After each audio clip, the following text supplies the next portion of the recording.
Jai Shri Krishna. This video is for Geeta Olympiad 2025.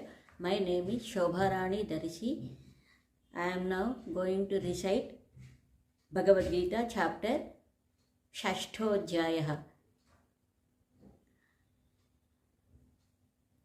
ॐ श्री परमात्मने नमः।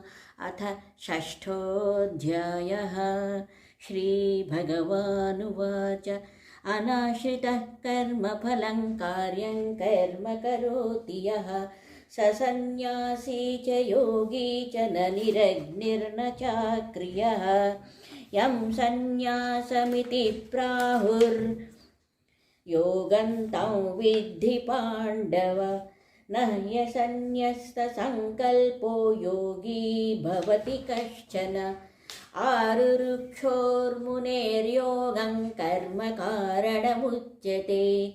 योगारूढस्य तस्यैव शमः कारणमुच्यते। यदा हिनेन्द्रियार्थेषु न कर्मस्वनुषज्जते सर्वसङ्कल्पसन्न्यासी योगारूढस्तदोच्यते। उद्धरेदात्मनात्मानमात्मानमवसादयेत्। आत्मैव ह्यात्मनो बन्धुरात्मैव रिपुरात्मनः। बन्धुरात्मात्मनस्तस्य येनात्मैवात्मनार्जितः। अनात्मनस्तु शत्रुत्वे वर्तेतात्मैव शत्रुवत्। जितात्मनः प्रशान्तस्य परमात्मा समाहितः। शीतोष्णसुखदुःखेषु तथा मानापमानयोः। ज्ञानविज्ञानतृप्तात्मा कूटस्थो विजितेन्द्रियः।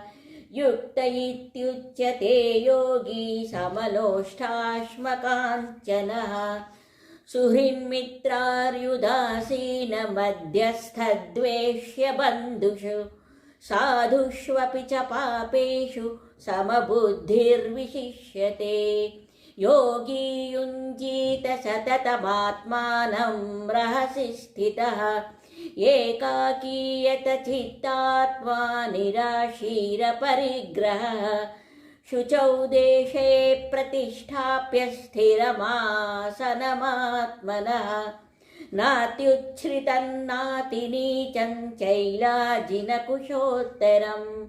तत्रैकाग्रं मनः कृत्वा यतचित्तेन्द्रियक्रियः।